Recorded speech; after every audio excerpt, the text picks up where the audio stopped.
رہے. اس نے کہا کہ یہ جو قبرستان میں لوگ آتے ہیں آ کر پڑھتے ہیں دعا کرتے ہیں تو اللہ اس کا ثواب جو ہے تقسیم کر دیتے، تو ہم اس ثواب کو اکٹھا کر رہے ہیں. تو اس نے کہا کہ تم کیوں نہیں اکٹھا کر رہے؟ اس نے کہا میں اس لیے اکٹھا نہیں کر رہا کہ میرا بیٹا حافظ قرآن ہے، وہ روز ایک قرآن پڑھتا ہے اور میرے لیے دعا کر دیتا ہے اور مجھے اس کا ثواب پہنچ جاتا ہے، تو مجھے اس کی کیا حاجت ہے. میں نے کہا چلو یہ تھوڑا بہت یہ لے لیں. اس نے کہا کہ اچھا یہ بتاؤ کہ تمہارا بیٹا کہاں رہتا ہے؟ کہا جی میرا بیٹا فلاں شہر میں فلاں جگہ مٹھائی کی دکان کرتا ہے، وہاں رہتا ہے. اب یہ اٹھے، انہیں دیکھا میں دیکھوں میرا خواب سچا ہے کہ نہیں سچا. تو یہ صبح اس ایڈریس پر پہنچے، ڈھونڈتے ڈھونڈتے دیکھا مٹھائی کی ایک دکان ہے اور ایک بندہ مٹھائی بھی بیچ رہا ہے اور قرآن بھی پڑھے جا رہا ہے. اب اس نے ان کو بتایا تو بڑا خوش ہوا الحمدللہ. تو یہ تھا وہ عمل، یعنی زندگی میں ہم جو کرتے ہیں اس کا فائدہ ہوتا ہے، نہ کہ موت کے بعد. یعنی موت کے بعد انسان جو اس کے اعمال ہیں جس کے مطابق اللہ نے وہاں اس کو پہنچا دیا، علیین میں سجین میں جہاں بھی اس کا مقام تھا مرتبہ تھا. آپ کے ہمارے ذمے یہ ہے کہ ہم زندوں کے ساتھ صلہ رحمی کرنا سیکھیں، زندوں کے ساتھ نیک سلوک کرنا سیکھیں، زندوں کی قدر کرنا سیکھیں، زندوں کو اپریشیٹ کرنا سکیں، ان کی تعریف کرنا سیکھیں. مرنے کے بعد ہزاروں برس بھی آپ کرتے ہیں تو انہیں کیا ہے، انہیں کوئی فرق نہیں پڑے گا. وہ اپنے اعمال کے مطابق جہاں تھے وہاں پہنچ جاتے ہیں. تو یہ مقصد تھا اس پوری بات کے کرنے کا کہ اللہ نے انبیاء، صدیقین، شہداء، صالحین اس کائنات میں پیدا فرمائے ہیں. صالحین ہمیشہ ہر زمانے میں رہتے ہیں ہماری وجہ سے اور ہم ان کے مرنے کا انتظار کرتے رہتے ہیں. مولانا مودودی رحمۃ اللہ علیہ جس زمانے میں بہت سارے لوگ زندہ ہیں جنہوں نے ان کو دیکھا بھی ہوگا ابھی، اور جنہوں نے ان زمانے میں آپ نے دیکھا کہ ان کے خلاف کیسی کیسی تحریکیں چلتی تھی. یعنی ان کا نام لینا گوارا نہیں ہوتا تھا. جی کہا جاتا تھا 100 یہودی ایک مودودی. مجھے وہ نعرے یاد ہیں آج بھی، 100 یہودی ایک مودودی. اب وہ رحمۃ اللہ علیہ بن گئے کیونکہ مر گئے ہیں. اسی طرح ایک اور بزرگ اس زمانے میں زندہ ہے تو مجھے کہنے لگے وہ فلاں ہے فلاں. میں کہا کوئی بات نہیں، چند سال انتظار کر لو، وہ بھی مر جائیں گے انشاءاللہ، وہ بھی رحمۃ اللہ علیہ بن جائیں گے. یہ ہماری ایک عجیب طبیعت بن گئی. اللہ ہمارے حال پر رحم فرما دے. اس میں مقصد یہ تھا اس بات کو بیان کرنے کا، ہمیں اپنی اس عادت کو بدلنا چاہیے، زندوں کی قدر کرنا سیکھیے. اب علامہ اقبال کے خلاف کیا کیا فتوے نہیں لگے، ان کا جینا محال کر دیا گیا، اور آج ہر مولوی ہر سٹیج سے ان کے شعر پڑھتا ہے اور زندگی میں ان کا نام لینا گوارا نہیں تھا. تو یہ اس رواج کو ختم کرنے کے بارے میں عرض کرنا مقصد تھا کہ اللہ ہمارے حال پر رحم فرمائے. آج میں نے جو آیات آپ کے سامنے تلاوت کی ہیں یہ سورہ ابراہیم کی آیت نمبر 24 اور 25 ہے. ذرا اس کا ترجمہ سنیے پھر اس پہ انشاءاللہ بات کرتے ہیں. فرمایا اللہ رب العزت نے الم ترا، کیا آپ نے نہیں دیکھا، کیف ضرب اللہ مثلا، اللہ کیسے مثال بیان فرماتے ہیں. کس کی مثال؟ کلمہ طیبہ. یہ جو لا الہ الا اللہ محمد الرسول اللہ ہمارا کلمہ طیبہ ہے، اللہ نے فرمایا اس کی مثال کیا ہے. مثال سے میں آپ کو بتاتا ہوں.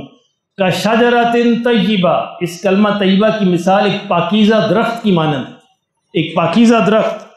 اصلھا ثابت، جس کی جڑیں زمین میں بڑی مضبوط اور قائم ہوتی ہیں. وفرعھا فی السماء، اور اس کی جو ٹہنیاں ہیں وہ آسمانوں تک پہنچتی ہیں. اتنا پھلتا پھولتا ہے یہ درخت. تؤتی اکلھا کل حین، اور یہ ہر موسم میں ہر زمانے میں یہ پھل دیتا رہتا ہے. اس کا پھل جو ہے ہمیشہ آتا رہتا ہے. بِإِذْنِ رَبِّهَا، اللہ کے اذن سے، اللہ کے حکم سے. یہاں پہ اللہ رب العزت نے کلمہ توحید جو اللہ نے ہمیں نصیب فرما دیا ہے ماں کی گود میں، اس پہ اللہ کا شکر ادا کرنا چاہیے. اس کلمہ توحید کو اللہ نے ایک پاکیزہ کلمہ کہا ہے اور اس کی مثال ایک درخت کی مثال سے دی کہ یہ کلمہ طیبہ لا الہ الا اللہ محمد الرسول اللہ، یہ ایک پاکیزہ درخت کی مانند ہے. اور یہ ایسا درخت ہے جس کی جڑیں زمین میں بڑی مضبوطی سے قائم ہیں اور جس کی ٹہنیاں آسمان تک پہنچتی ہیں، اور اس کا پھل بھی ہر موسم کے اندر، ہر زمانے کے اندر اس کا پھل جو ہے وہ آتا رہتا ہے اور انسان اس کا پھل پاتا رہتا ہے. اب اس کی یہاں پہ اللہ نے درخت کی مثال کیوں دی ہے، یہ بڑی عجیب بات ہے. درخت کی مثال سے سمجھیے کہ درخت جو ہے اس کی جڑیں زمین کے اندر ہوتی ہیں. درخت دو وجہ سے قائم ہوتا ہے. ایک وہ زمین سے پانی لیتا ہے اپنی جڑوں کے ذریعے سے، اور اوپر جو ہے اس کی ٹہنیاں جو ہیں، پتے جو ہیں وہ روشنی لیتے ہیں۔ اب روشنی سے اوپر سے روشنی ہوتی ہے، نیچے سے پانی آتا ہے، ان دونوں کے ملنے سے فوٹوسنتھسس کا عمل ہوتا ہے اور اس کی خوراک بنتی ہے۔ یعنی اگر زمین سے پانی نہ آئے تب بھی خوراک نہیں بنے گی، اور زمین سے پانی تو آئے، روشنی نہ ہو تب بھی پودا پھلے پھولے گا نہیں، کیونکہ فوٹوسنتھسس کا عمل نہیں ہوگا اور پتے جو ہیں وہ اس کی خوراک نہیں بنا سکتے۔ دیکھیے اللہ نے کیسا عجیب نظام بنایا ہے۔ پانی کی خاصیت یہ ہے کہ پانی اوپر سے نیچے سفر کرتا ہے، اوپر سے نیچے گرتا ہے ہمیشہ، پودے میں پانی نیچے سے اوپر جاتا ہے۔ اللہ اکبر، یہ اللہ کی شان ہے۔ یعنی کوئی موٹر نہیں لگی ہوئی پانی کھینچنے والی، لیکن پودے میں پانی نیچے سے اوپر جا رہا ہے، اور کہاں تک جا رہا ہے؟ جہاں آخری پتا ہے اس کے آخری سرے تک جا رہا ہے، ایک ایک پتے تک، ایک ایک ٹہنی تک، ایک ایک شاخ تک اس کو پہنچتا ہے اور اس کو وہ کھانا فراہم کرتا ہے۔ تو اللہ نے فرمایا کہ جس طرح درخت ہے، یہ درخت جب تک زمین میں اس کی جڑیں قائم نہ ہوں اور جب تک یہ اوپر ہوا سے فضا سے روشنی نہ لے، یہ اپنا پھل نہیں دے سکتا۔ کیونکہ پھل آئے گا اس کا، پودے کو آپ اندھیرے کے اندر رکھ دیں مرجھا جائے گا، 2 دن 4 دن، مہینہ 2 مہینے، اس کے بعد وہ ختم ہو جائے گا۔ تو بیان نے فرمایا کہ کلمہ طیبہ کی مثال بھی ایسے ہی ہے کہ جیسے ایک بیج جو ہے وہ آپ نے اپنے دل کے اندر بو دیا، کلمہ طیبہ کا بیج دل کے اندر ڈال دیا، اب اس کی جڑیں آپ کے اندر پھیلیں گی، وہ جڑیں اندر ہیں۔ اب وہ جڑیں کی ہیں؟ ایمان کی جڑیں ہیں۔ آپ کے ایمان سے یہ روشنی حاصل کرے گا، پھلے گا پھولے گا۔ اگر اندر ایمان کی، یقین کی، عقائد کی روشنی نہ ہوئی تو پھر اس کی جڑیں بھی کمزور ہونا شروع ہو جائے گی۔ آج ہماری توحید کی جڑیں کیوں کمزور ہیں؟ یعنی توحید کیا ہے کہ ہر معاملے میں یہ سمجھنا کہ اللہ سے سب کچھ ہوتا ہے، اللہ سے سب کچھ ہونے کا یقین، اور مخلوق سے کچھ نہ ہونے کا یقین ہمارے دلوں میں آئے، یہ توحید ہے۔ بڑی آسان زبان میں اللہ سے سب کچھ ہونے کا یقین کہ اللہ سب کچھ کے بغیر سب کچھ کر سکتا ہے، اور مخلوق سب کچھ کے ساتھ بھی کچھ نہیں کر سکتی اگر اللہ کا حکم نہ ہو۔ اب یہ ہمارے یقین اور اس قوت سے، ایمان سے اس کی جڑیں جو ہے پرورش پاتی ہیں، وہاں سے خوراک حاصل کرتی ہیں۔ اگر یہ یقین مضبوط نہ ہو تو کلمہ طیبہ کا یہ درخت جو ہے اس کو کمزور خوراک ملے گی، اس کو پانی پورا نہیں ملے گا، اور یہ پھر پھلے گا پھولے گا نہیں، پھیلے گا نہیں۔ اب اس کی جڑیں باہر جو ہیں، جیسے پودا باہر سے روشنی حاصل کرتا ہے، اس طرح ہمارے کلمہ طیبہ کا پودا کب پرورش پائے گا؟ جب باہر سے بھی اس کو سازگار ماحول ملے گا، جب بیرونی طور پر بھی یہ اچھے ماحول کے اندر بیٹھے گا، اچھی محفل اختیار کرے گا، اچھی کمپنی اختیار کرے گا، اچھی تعلیم حاصل کرے گا، اس کو اچھے لوگ ملیں گے، اچھے دوست ملیں گے، اچھی صحبت ملے گی، تو پھر باہر سے بھی روشنی ملنی شروع ہو جائے گی۔ اندر سے جڑیں جو ہیں وہ ایمان کی جڑوں سے پانی حاصل کر رہی ہیں، اور باہر سے جو ہے ماحول سے، صحبت سے، اور وہاں سے یہ روشنی حاصل کر رہا ہے۔ اگر یہ دونوں چیزیں مل جائیں تو پھر انشاءاللہ اس کی توحید کا یہ پودا جو ہے بڑھنا شروع ہو جائے۔ اچھا، جب توحید کا پودا مضبوط ہوتا ہے، قوی ہوتا ہے، تو پھر کیا ہوتا ہے؟ پھر انسان لوگوں سے ڈرتا نہیں ہے، پھر سارے ڈر نکل جاتے ہیں، بس ایک اللہ کا ڈر باقی رہتا ہے۔ پھر سارے بت ٹوٹ جاتے ہیں، بس ایک باقی رہتا ہے، وہ ہے اللہ۔ دیکھیے ہم سمجھتے ہیں کہ ہندو ہی صرف بت پوجتے ہیں، ایسا نہیں ہے، مسلمان بھی بت پوجتے ہیں۔ ہندوؤں کے بت جو ہیں وہ پتھر اور لکڑی کے ہوتے ہیں، پتھر کے، لکڑی کے، مختلف چیزوں کے بنے ہوتے ہیں۔ ہمارے بت جو ہیں وہ انویزیبل ہوتے ہیں، غیر مرئی ہوتے ہیں، نظر نہیں آتے، لیکن ہمارے دلوں کے اندر گھر کیے ہوتے ہیں۔ بت کیا ہے؟ ہر وہ چیز جو آپ کو اللہ کے حکم سے دور کر دے، وہ بت ہے۔ ہر وہ چیز، چاہے وہ پتھر کی ہو، لکڑی کی ہو، یا آپ کے ذہن کی پیداوار ہو، آپ کو اللہ کے حکم سے ہٹا دے، دور کر دے، وہ آپ کا بت ہے۔ آپ دیکھتے نہیں لوگ دولت کو پوجتے ہیں، دولت بت ہے۔ مسلمانوں کے بت، دولت ایک بت ہے، مسلمانوں کا بت اقتدار ایک بت ہے، شہرت ایک بت ہے، طاقت ایک بت ہے، قوت ایک بت ہے، پیسہ ایک بت ہے، حسن ایک بت ہے۔ یہ سارے بت ہیں جن کو مسلمان پوجتے ہیں، کیونکہ ان کے لیے وہ چھوڑتے ہیں اللہ کے حکم کو۔ دولت کے لیے لوگ حرام کماتے ہیں نا، اللہ کے حکم کو توڑ دیتے ہیں۔ حسن کے لیے، طاقت کے لیے، قدرت کے لیے، پاور کے لیے لوگ کتنے اللہ کے حکموں کو توڑ دیتے ہیں، تو وہ سارے ان کے بت بنے ہیں۔ اب جب توحید کا پودا پرورش پائے گا، بڑھے گا، اس کی شاخیں پہنچیں گی آسمان تک، پھر یہ سارے بت ٹوٹنے شروع ہو جائیں گے، ایک ایک کر کے ٹوٹیں گے۔ آقا دو عالم صلی اللہ علیہ وسلم نے فتح مکہ کے موقع پر جو کعبہ کے اندر 360 بت رکھے ہوئے تھے، سب کو توڑا، ایک ایک کو توڑا اور وہاں سے پھینکا اور ریزہ ریزہ کر دیا۔ وہ تو پتھر کے بت ٹوٹ گئے، لیکن دلوں کے اندر جو بسے بت ہوتے ہیں ان کا توڑنا آسان نہیں ہوتا۔ عمر بیت جاتی، عمریں لگ جاتی ہیں اس پر کہ آخری اللہ کرے کہ جب ہماری موت کا وقت آئے تو ہمارا آخری بت بھی ٹوٹ چکا۔ یہ بھی کامیابی ہے، یعنی اگر بت توڑنے کی مہم اور کوشش کے دوران ہمارا انتقال ہو جائے تو پھر بھی انشاءاللہ ہم کامیاب جائیں گے۔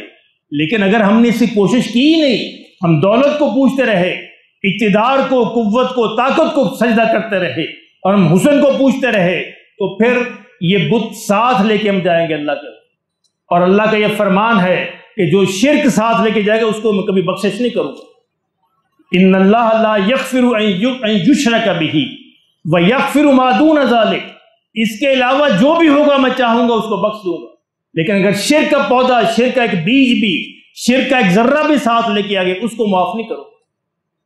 اور ہم اس کے بارے میں اتنے بے خبر ہیں، اتنے بے خبر ہیں، آج تک میری عمر اتنی ہو گئی، ایک بندے کے علاوہ، پوری عمر میں ایک بندے کے علاوہ کبھی کسی نے یہ نہیں کہا کہ میرے لیے یہ دعا کرنا کہ اللہ مجھے شرک سے پاک کر دے۔ ایک بندے نے کہا ساری عمر کہ یا اللہ جب میں مروں تو دنیا سے شرک کے بغیر جاؤں۔ یہ اتنا بڑا مسئلہ ہے کہ ہم اس کے بارے میں سے خبردار نہیں ہوتے۔ تو یہ پودا ہے، عرض کرنے کا مقصد یہ تھا کہ اللہ نے فرمایا کہ یہ بیج تو آپ کے دلوں کے اندر موجود ہے، الحمدللہ۔ اب اس کو پودا بنانا ہے، تناور درخت بنانا ہے، ایسا درخت بنانا ہے جو آپ کو سایہ دے، توحید کا سایہ آپ کے اوپر بھی ہو اور دوسروں کے اوپر بھی وہ سایہ ہو، اور قیامت میں لوگ آپ کا سائے کے اندر سفر کریں۔ اس کو ایسا درخت بنا کے دنیا سے لے کے جانا ہے، لیکن وہ درخت تب بنے گا، تب مضبوط ہوگا، قوت والا ہوگا جب اس کو پانی بھی ٹھیک ملے گا جڑوں سے اور اوپر سے روشنی بھی ٹھیک ملے گی۔ اور میں نے عرض کیا یہ پانی ٹھیک ہے کہ آپ کا ایمان اور آپ کا یقین اور آپ کے عقائد ٹھیک ہوں تو پھر انشاءاللہ اندر سے صحیح پانی ملے گا۔ اور باہر سے روشنی کیسے ملے گی کہ آپ کی صحبت ٹھیک ہو، آپ کے دوست ٹھیک ہوں، آپ کا ماحول ٹھیک ہو، آپ کی تعلیم ٹھیک ہو، آپ کا ارد گرد ٹھیک ہو، اس ماحول کے اندر آپ کی زندگی بسر ہو رہی ہو تو وہاں سے انشاءاللہ آپ کو روشنی ملتی رہے گی۔ پھر یہ توحید کا پودا پرورش پائے گا اور پھر انسان اس فکر کے اندر جیے گا کہ یا اللہ میرے بت ٹوٹ جائے، ایک ایک کر کے اپنے بت تلاش کرے گا اور ایک ایک کر کے ان کو توڑنا شروع کرے گا۔ پہلے تو ہم تلاش ہی نہیں کرتے، یعنی ہم اس کی ضرورت ہی نہیں سمجھتے، ہم سمجھتے ہیں ہم بڑے موحد ہیں ماشاءاللہ، ایک اللہ کو ماننے والے ہیں، جبکہ ساری عمر ہم ان چیزوں کو پوچھتے رہتے ہیں۔ اللہ کو نہیں پوچھتے، دولت کو پوچھتے ہیں، قوت کو پوچھتے ہیں، اقتدار کو پوچھتے ہیں، شہرت کو پوچھتے ہیں، حرام کو پوچھتے ہیں۔ حرام کے پیچھے بھاگتے نہیں لوگ، کیوں بھاگتے ہیں؟ ان کو پوچھتے ہیں، اس کی وجہ سے اللہ کے حکم کو توڑتے ہیں۔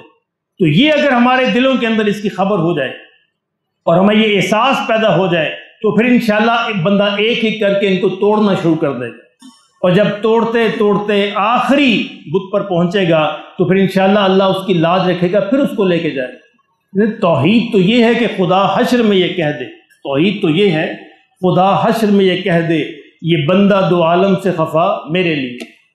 جب اللہ کے سامنے بندہ پیش ہو تو اللہ کہے کہ ہاں یہ میرا بندہ ہے، میرا بندہ آ رہا ہے، یہ بڑے اعزاز کی بات ہے۔ اللہ کسی بڑے کے پاس جائیں وہ کہہ دیں گے ہاں ہاں یہ میرے جاننے والا ہے، یہ میرا دوست ہے، تو بندہ کتنا خوش ہوتا ہے، ناز ہوتا ہے۔ اور وہ اگر اللہ کے پاس انسان پیش ہو جائے اور اللہ کہہ دے وہ دیکھو میرا بندہ آ رہا ہے، اللہ اکبر، اللہ کی قسم سے بڑی کامیابی نہیں۔ حضور کی دعا ہے صلی اللہ علیہ وسلم، اس دعا کو کیا کرو۔ حضور کی دعا یہ ہے کہ یا اللہ میری ہر آنے والا دن جو ہے پہلے دن سے بہتر بنا دے، اور میری ہر آنے والی رات جو ہے پہلی رات سے بہتر بنا دے، اور میری زندگی کا سب سے بہترین دن وہ ہو جب میری آپ سے ملاقات ہو، جب میری آپ سے ملاقات ہو اور آپ کہہ دیں کہ یہ میرا بندہ ہے، عبادی میرا بندہ ہے۔ اللہ ہمیں اپنے بندوں میں شامل فرما دے، سنت ادا فرما دے۔